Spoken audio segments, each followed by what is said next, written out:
मैं सत्यनारायण शर्मा साहित्य दृष्टि के इस चैनल पर आप सभी का हार्दिक अभिनंदन करता हूँ। जैसा कि मैं अपने पाठ्यक्रम को आगे बढ़ा रहा हूँ, जो शीर्षक है नेताजी का चश्मा, और इस पर अभी तक जो मैंने चर्चा की, अभी तक जो मैंने व्याख्या की, उस व्याख्या के संदर्भ में ये बातें स्पष्ट होती जा रही है कि इस कहानी में कथाकार ने आज की वर्तमान व्यवस्था में राष्ट्रीय चेतना, राष्ट्रीय भावना किस प्रकार से छीन होती जा रही है, इसकी व्याख्या हो चुकी है। अब मैं कहानी के उस अंश पर आ रहा हूं जहां पर जो चश्मा है वहीं पर कहानी केंद्रित है। जैसा कि आप जानते हैं, इसकी व्याख्या हो चुकी है कि जैसा कि कहा जा चुका कि मूर्ति संगमरमर की थी, टोपी की नोक से कोट के दूसरे बटन तक कोई 2 फुट ऊंची। टोपी के नोक से लेकर के बटन तक कोई 2 फुट ऊंची, और जिसको हम कह सकते हैं कि उसको बस्ट कहा जाता है। वह जो मूर्ति थी बहुत आकर्षक, बहुत ही सुंदर, जिस मूर्ति से यह आभास होता था कि सुभाष चंद्र बोस कह रहे हैं कि दिल्ली चलो, तुम मुझे खून दो, मैं तुम्हें आजादी दूंगा। तो इस प्रकार का प्रतिबिंब, इस प्रकार का एहसास, इस प्रकार की अनुभूति उस मूर्ति को देखने के बाद पूर्ण रूपेण स्पष्ट हो रही थी। लेकिन जैसा कि मैं बार बार कह रहा हूं कि मूर्ति आकर्षक थी, 2 फीट ऊंची थी, नेताजी के बटन तक की थी, और जिसको वस्त कहा जाता है, और मूर्ति को देखकर इस बात का एहसास होता है कि नेताजी आज भी देश की आजादी के लिए आह्वान कर रहे हैं। लेकिन कथाकार ने इस कथा को नेताजी के चश्मा तक ही सीमित रखा है, और मुख्य रूप से जो कथा का केंद्र बिंदु है वह चश्मा है। हवलदार साहब एक ऐसे वर्ग का व्यक्ति हैं जो बुद्धिजीवी हैं, जो समाज में देशभक्ति क्या है, राष्ट्र चेतना क्या है, किस वर्ग में देशभक्ति है, किस वर्ग में देशभक्ति आज तक नहीं आ पाई है।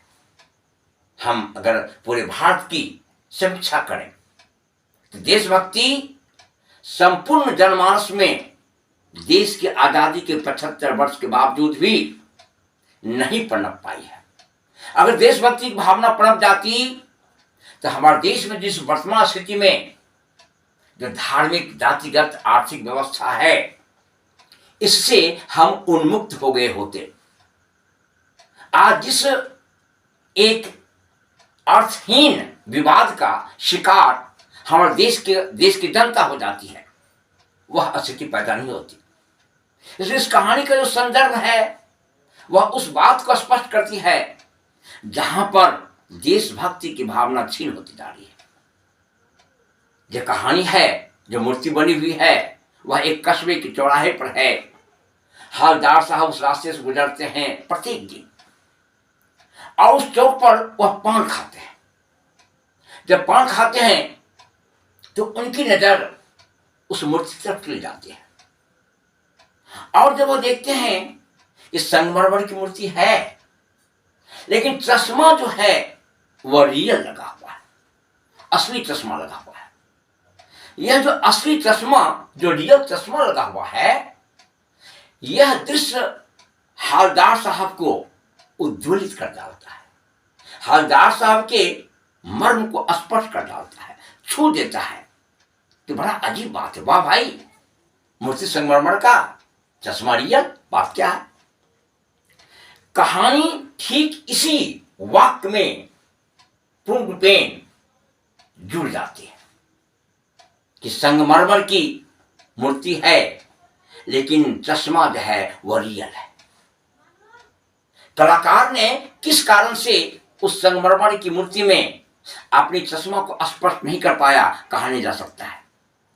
लेकिन तथ्यपूर्ण बात यहां पर यह आ जाती है कि सारी बातें अलग प्रकार की हो जाती है जब हवलदार साहब वहां से गुजरते हैं। जैसा कि आप देखते हैं, कहानी को आप पाएंगे, यहाँ पर यह बात कही गई है कि चौराहे पर पान खाने रुके, तभी उन्होंने इसे चकित लक्षित किया और उनके चेहरे पर एक कौतुक भरी मुस्कान फैल गई, आश्चर्य की भावना फैल गई। ये क्या है भाई? मूर्ति है वह संगमरमर की है, चश्मा है वह रियल है।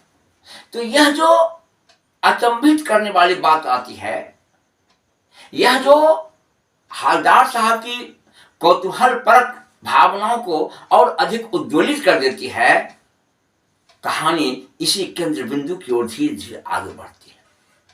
कहानी मात्र चश्मा तक ही अपने आप को सीमित करती है। हालदार साहब को उत्सुकता बढ़ती जा रही है, भाई कौन सा ऐसा कलाकार है, कौन सा ऐसा व्यक्ति है जो इस संगमरमर की मूर्ति की चश्मा को बार बार बदलता है। बार बार चश्मा के बदलने की प्रक्रिया हालदार साहब के मन में एक कौतूहल भर देता है कि जरा उस व्यक्ति का दर्शन किया जाए, उस व्यक्ति के बारे में जाना जाए कि कौन सा व्यक्ति है जिसमें इस प्रकार के राष्ट्र चेतना कूट कूट कर भरी हुई है। यह कहानी इस वर्तमान परिस्थिति में हमें उस ओर इंगित करती है जहां पर राष्ट्र चेतना हमारे अंदर कमजोर पड़ गई है। मैं व्याख्या कर चुका हूं। राष्ट्रभक्ति का तात्पर्य होता है जहां हमें सभी वर्ग, सभी धर्म, सभी जाति के लोगों की जहां प्रगति की आकांक्षा होती है, प्रबल इच्छा होती है कि हम एक साथ आगे बढ़ते चलें, विश्व में अपनी गौरव गाथा के ध्वज को फहराते रहें। इस प्रकार की जब भावना हमारे अंदर जग जाती है वह देशभक्ति है। लेकिन जब इससे पिछड़ जाते हैं इस प्रकार की भावनाओं से, तो हमारी देशभक्ति खंडित हो जाती है। हमारे शहीदों ने जिस उत्सर्ग से, जिस बलिदान से हमारे देश की आजादी को सिंचित किया, सींचा, और देश की आजादी का पुष्प प्रस्फुटित हुआ, और वह प्रस्फुटित फूल का फल आज हम चख रहे हैं, उसका रसास्वादन ले रहे हैं। लेकिन इस रसास्वादन में आजादी का जो आनंद हम ले रहे हैं, वह आजादी कहां कहां जाकर के कंपायमान हो जाती है, कहां कहां जाकर आजादी मंद पड़ती हुई नजर आती है। आजादी मंद पड़ती हुई वहां आती है जहां पर हम अपने शहीदों का सम्मान करने में पीछे हो जाते हैं, जहां हम अपने शहीदों का सम्मान नहीं कर पाते हैं। हालदार साहब इसी प्रकार की अनुभूतियों को हमारे समक्ष अभिव्यंजित करते हैं।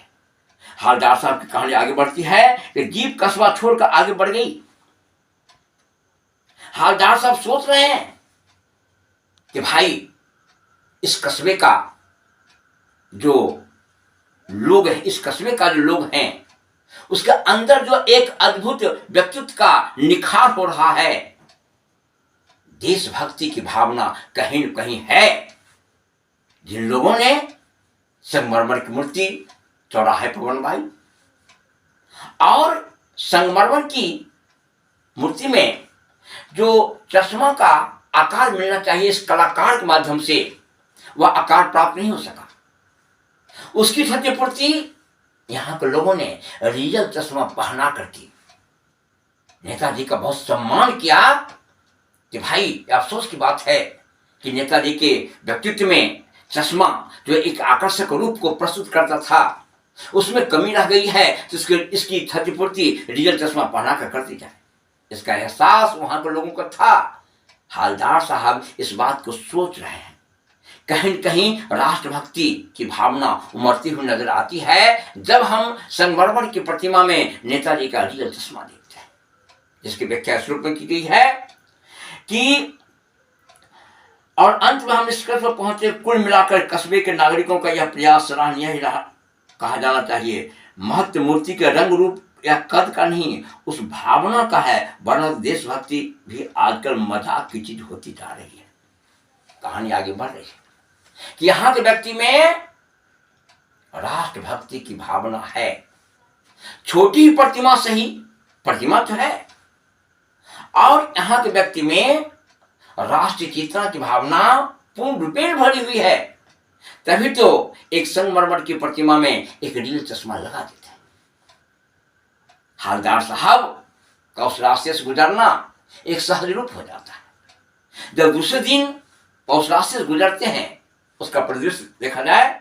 दूसरी बार जब हवलदार साहब उधर से गुजरे तो उन्हें मूर्ति के में कुछ अंतर दिखाई दिया। ध्यान से देखा तो पाया कि चश्मा दूसरा है। पहले मोटे फ्रेम वाला चौकोर चश्मा था, अब तार के फ्रेम वाला गोल चश्मा है। हवलदार साहब का कौतुक और बढ़ा। वाह भाई, क्या आइडिया है। मूर्ति कपड़े नहीं बदल सकती, लेकिन चश्मा तो बदल ही सकती है। वाह। कहानी धीरे धीरे अपने चरमोत्कर्ष की ओर बढ़ती जा रही है। कहानी धीरे धीरे ऊपर बढ़ती जा रही है। हवलदार साहब दूसरे दिन उस कस्बे से गुजरते हैं तो पाते हैं कि जो चौकोर चश्मा था वह बदल गया है। वहां पे एक गोलाकार फ्रेम वाला चश्मा लग गया है, जो तार है, जिसमें तार का कुछ अंश है।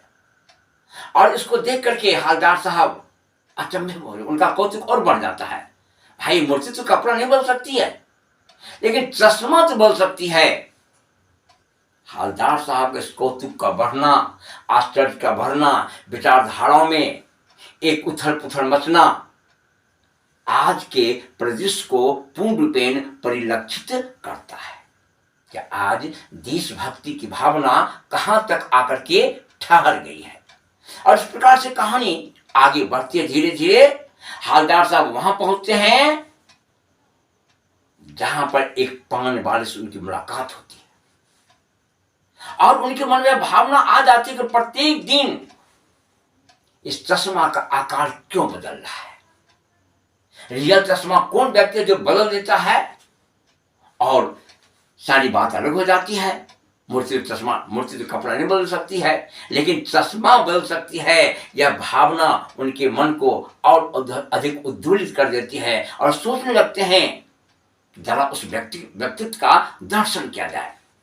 इस प्रकार का वह महान व्यक्तित्व है जिसमें इस प्रकार की राष्ट्रीय चेतना की भावना पूर्ण रूप में उमड़ रही है और राष्ट्रीय चेतना से ओतप्रोत होकर के इस महान स्वतंत्रता सेनानी के चश्मा को रोज रोज बदलता है। और अगले दिन कहानी क्या बढ़ती है कि हवलदार साहब की अब आदत पड़ गई हर बार कस्बे से गुजरते समय चौराहे पर रुकना, पान खाना और मूर्ति को ध्यान से देखना।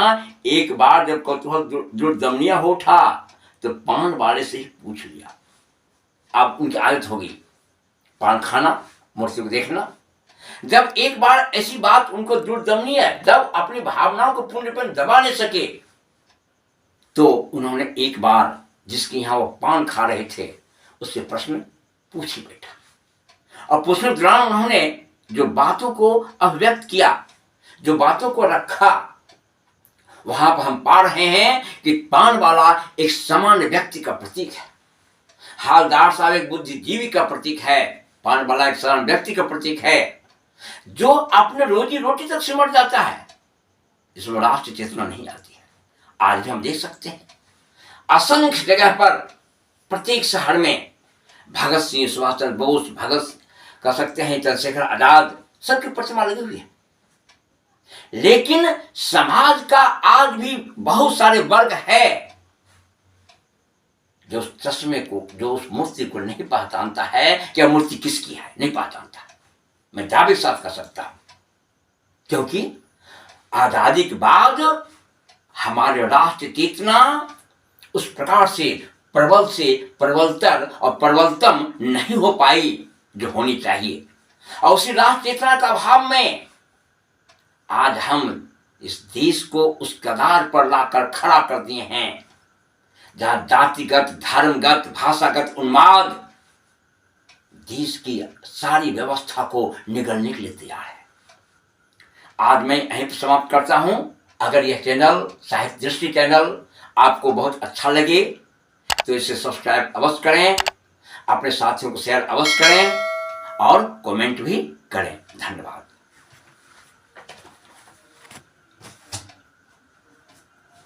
कितना देर का बना?